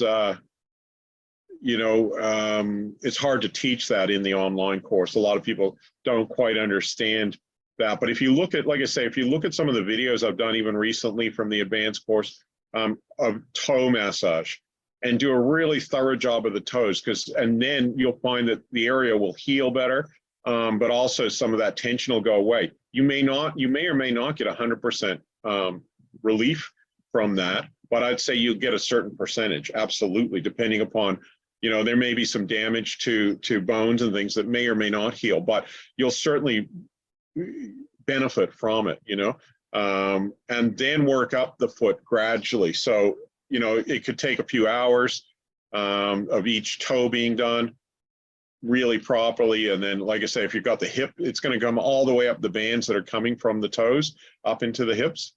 So yeah, do the very tips of the toes. And I spend 70% of my time in working from like the tip. If this was a toe, I'd be working from the very tip of the toe to the very first joint, because that can take so long with a chopstick, and that a Japanese style chopstick with a rounded edge. And so, yeah, that's what I would do. And I would really thoroughly loosen those toes, and then come into the foot. And then hopefully that will help a lot of the problems there. But I can't guarantee it, of course, because I've seen some people where they've had like motorbike accidents and their ankles are really badly injured. And there's no, like even if we massage the toes and everything, still because of the injury that's there, it's you don't get 100% because the bones have actually been broken and healed in a way that's not completely bringing it back to how it was before the injury. But you can still help it a lot, and you can then help prevent it from causing knee problems on that side and hip problems. So that's what I would recommend. Right. And then, yeah, in terms of your first question there about workshops, you could certainly do some demonstration workshops and that sort of thing. Obviously, we don't have people actually teaching Raynor massage unless they're accredited with our school and that sort of thing. But you could certainly do a demonstration of what Raynor massage is in a small workshop, and give people samples and that sort of thing for sure. All right, thank you. And what I can say more is just to give a feedback from whatever I've done in the past. I've come to understand that even from the first week of certificate, and not so much on the diploma one, but in 2012, we back in the time that you mentioned the bands in the abdominal area, we were aware of all of those. I'm not very technical still in those bands, but yes, we mentioned quite a few. I believe we said we had 8 in the front and 8 in the back, totaling 16 bands, but maybe I am wrong now, and it's been so long that Yeah. I'm not totally aware. We didn't work so much on the belly, even though I was one of the very first ones to receive a full Raynor massage done by Maureen at the time. Yep. And I cried my my whole body out for Yeah. Nice. almost 3.5 hours or something. It was. Wow. I screamed and it was crazy. Oh, great. Yeah. But I felt tingling. I just felt tingling, completely tingling from head to toe. And I felt, wow, Yeah. I want to Yeah. know more. But yeah, during my practice, I would say that I've come across clients that they were not really open.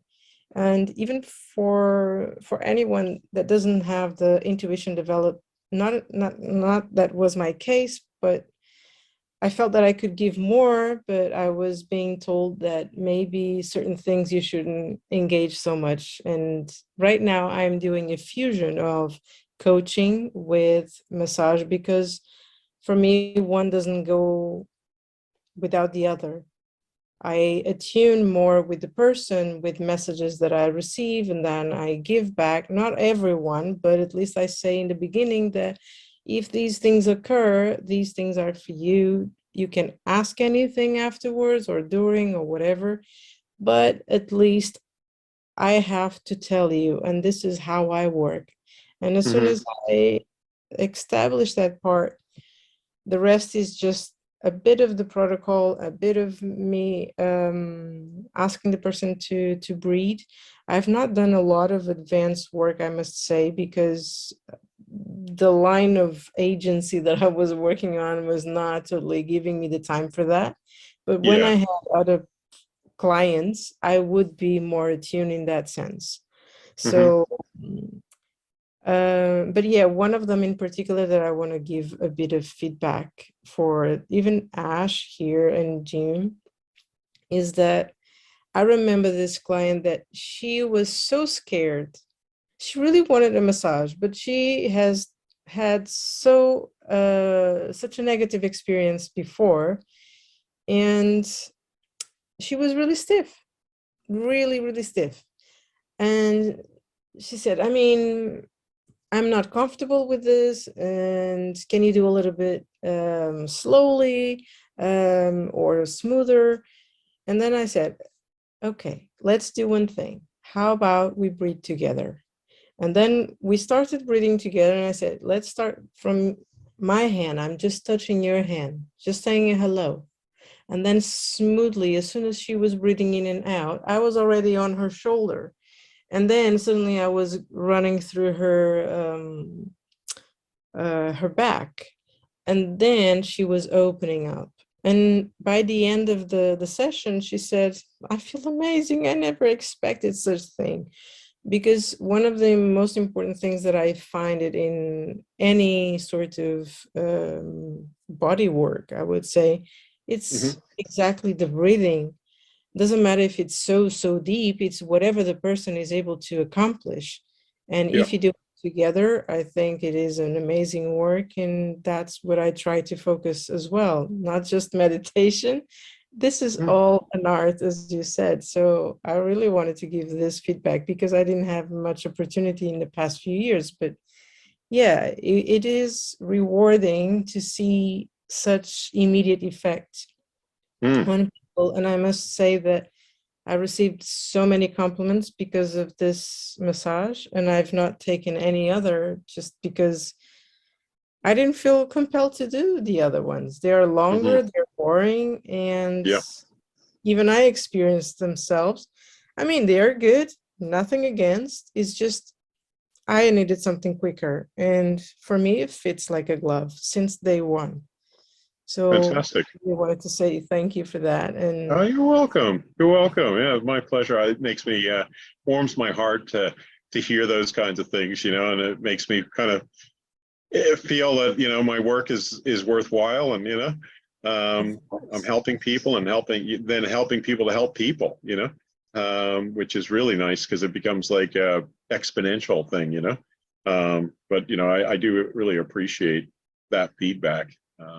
Yeah, really appreciate it. Thank you very much for that. no problem. Thank Yeah, you. you're very welcome. May I All ask right. just one last Yeah, thing? sure.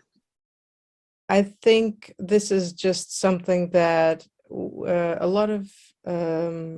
a lot of conversation out there. This was back in the day as well regarding patients with cancer. How are we at the moment with Raynor?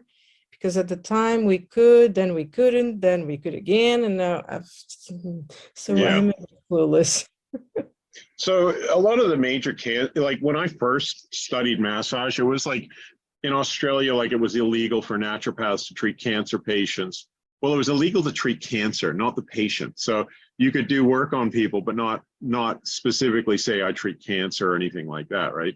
And then massage was considered a contraindication. When I first learned massage, they were saying, oh, it's contraindicated for cancer patients. But over the last 20 years, that's completely changed. A lot of the major cancer, you know, groups have said that massage can't spread cancer. That's what we were told before. But now they're saying it can't spread cancer, and that it's beneficial. You know, it was always beneficial for people in the late stages of cancer, like especially once they were in a hospice and they were going to die, to help them, you know. But now they're saying that as long as you don't massage the tumor itself, then it's beneficial for the person. So there's now a whole thing called oncology massage, and it's basically, you know, probably just regular massage, but just not massaging the tumor. So in terms of Raynor massage, what I would do is just make sure you get a doctor's permission, because in case somebody tries to blame you, like if a person's cancer gets worse after the massage, you know, it's possible anyway, right? With cancer, you don't know, people can get worse. But I would just get a doctor's permission before I massage somebody, you know, and then get the doctor to state whether light, medium, or deep pressure is applicable. And then you're working with the doctor, so you're less likely to get in any kind of trouble where somebody sues you or something, because in any kind of treatment with cancer, there's no guarantees, right? So some people are going to respond well and they're going to get better, and some people aren't. They're just going to get worse. And you don't want, even if that person's okay with you treating them, but the relatives might blame you, you know, if somebody gets worse, and especially if they don't like massage or alternative therapies, and they go, oh, if they hadn't got that massage. But I would just get the doctor's permission or the oncologist's permission and get it in writing, so that you have a copy of it there with their case history form, in case anything happens, and then you're covered from that legal point of view, because if the doctor's given you permission, then legally it's the doctor's responsibility that they gave you the permission. They're expected to know more about it, especially an oncologist who's the doctor with cancer.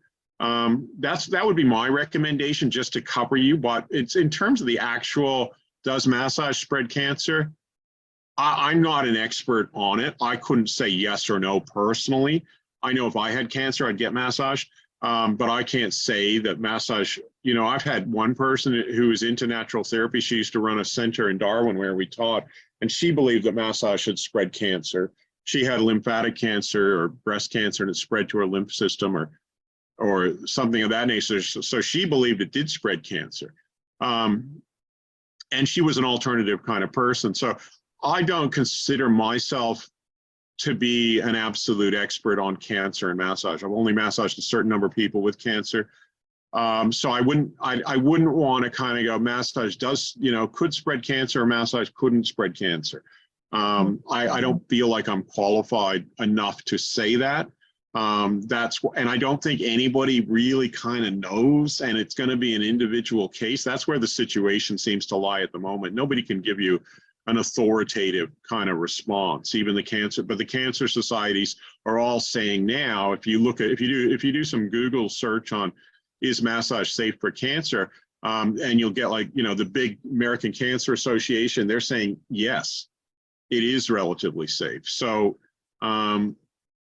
Okay. I think it's going to obviously enhance your immune system, whether it spreads, but then the idea, like if massage does spread cancer, so would exercise. Because exercise is going to get your blood flow moving and things like that. So I don't know. I don't really, to give you an authoritative answer, I don't know. If I had cancer, I would get massage because of the benefits of massage. But I wouldn't want people going out and saying that it can't spread cancer when I don't know that. So my opinion would be work with an oncologist, because if something bad did happen, and a large amount of cancer cases that goes bad, not better, right?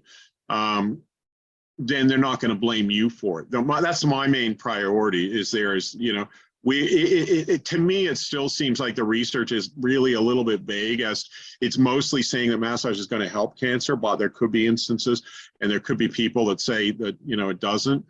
But it's mostly showing that it does. But just to cover yourself, get a written permission from the oncologist to say that it's okay, right? Because you don't want that oncologist going against you and saying, oh, they shouldn't have massaged the person, because it's so it's still a bit controversial. So if you've got that written permission, somebody comes in and asks you, is massage good for, is it okay to massage a cancer patient? I'd say, look, I'm happy to do it if I have a written permission from your oncologist. And it just covers you, in my opinion. I don't know. That's kind of where I'm at with the whole situation. Yeah. Jim, have you had any cancer patients come in? Yeah, quite a few. Yeah. What's been your approach? Very much the same, but I've never said I need written permission, which is probably something I should have done. But yeah, we just tread lightly, gentle massage. Just basically try and nurture the person, to be honest. Yeah. Yeah. Yeah. So, but yeah, my personal opinion, whether Raynor massage is the thing that can help cure it, I don't know, but massage or energy healing, I believe, can help. But yeah, who really knows? Yeah. And that's like I say, on my personal thing, if I had cancer, I would get massaged.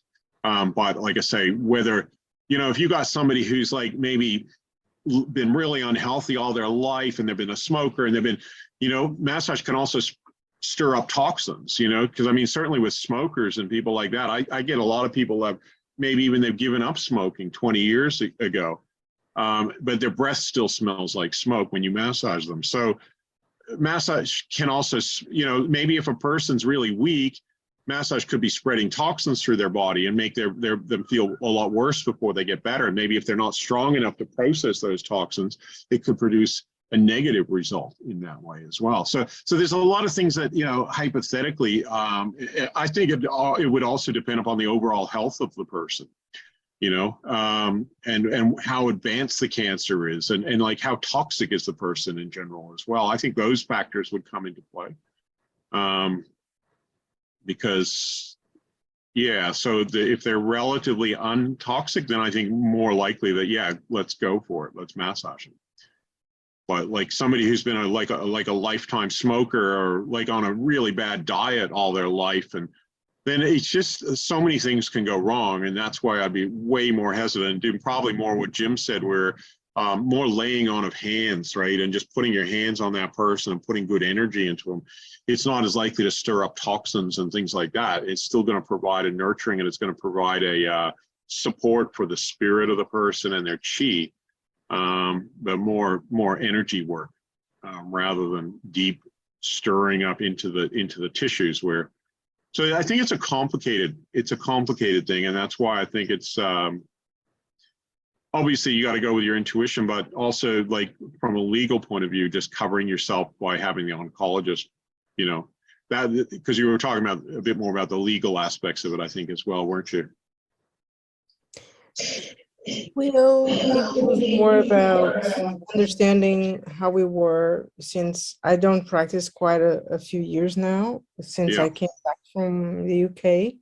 And even when I was there, I tried to ask for the permission, but at the time, people just book you there and then. There is no time for doing that. So the only ones that I refused was patients that were doing radiology. Chemotherapy. Sorry? Chemotherapy. No, chemotherapy was okay. Was the other one that is a little bit harsh, that you can be contaminated. I thought that was chemotherapy, but chemotherapy is a contraindication. In our contraindication section, it's not really a good idea, but any of that, like even whether it's chemotherapy or any kind of thing involving radiation and things like that, it's considered a contraindication. So I would tend not to be massaging people while they're having chemo. And again, that's why it would be so imperative to work with the physician or whoever's in charge of that, like, because obviously they're going to have a doctor. If they're undergoing chemotherapy, they must have a doctor in charge of that chemotherapy.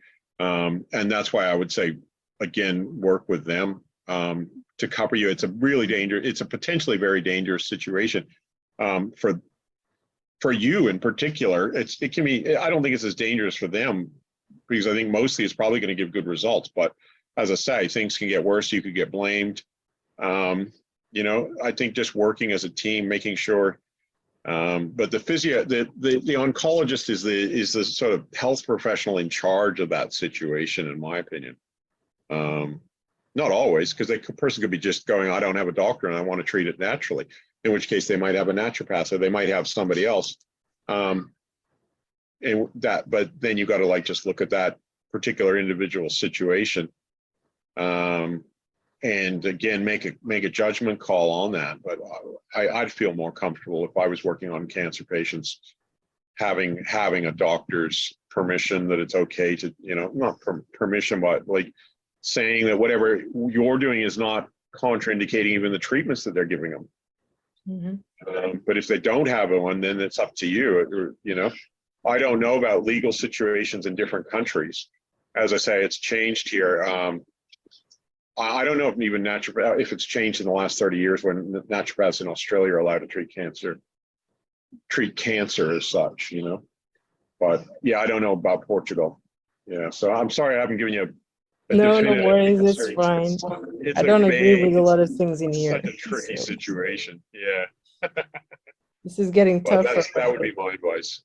Yeah, all right, I appreciate it. Thank you. No problem, no problem. Have you worked with anybody with cancer? Yes, Did you get good results? I did. I mean, I didn't have like constant sessions with a person, or well, more than one, but I remember one specific woman. She didn't want to tell me.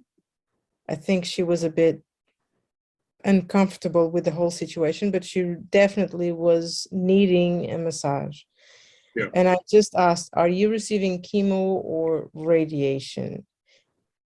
There was one, like I said, that I had to refuse, which was the one with radiation, because if I touch the person, I am contaminated.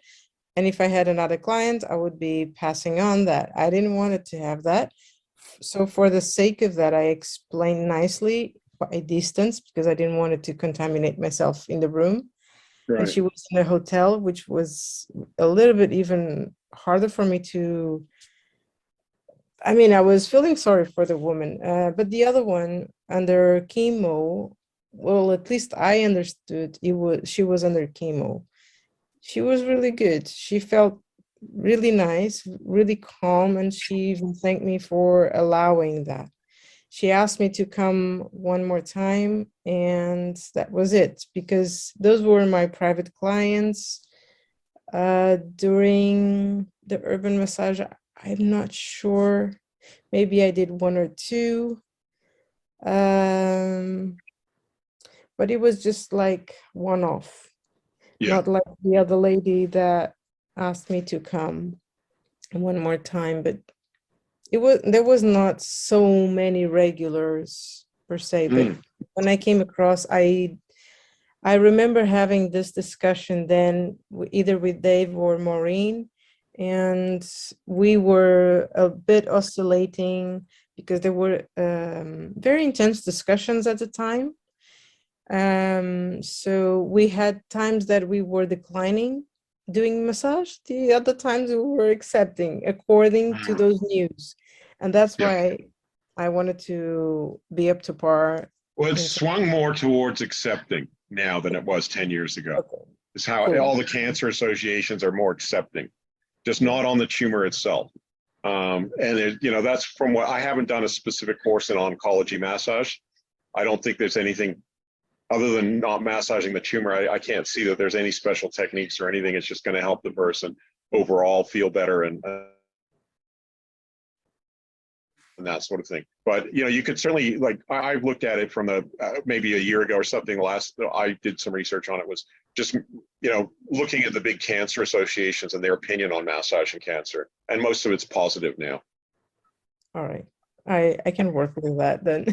yeah. So that's but like I say, for me, I would get a doctor's permission just to cover myself, because it could be that the person blames you, but it could be their relatives that blame you. If they, things could just go bad anyway with cancer.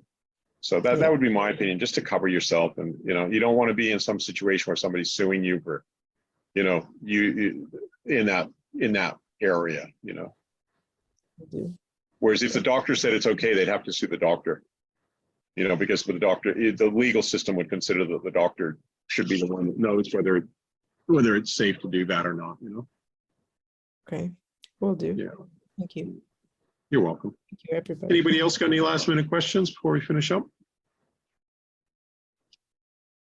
All right. Well, I think my kids are starting to want their daddy back. So I can hear them in the background kind of thrashing around and doing certain things. My wife's probably going, got to let the kids out. So, well, thank you very much for coming, everybody. I appreciate it. It's nice to meet you guys and see you again that I've met before.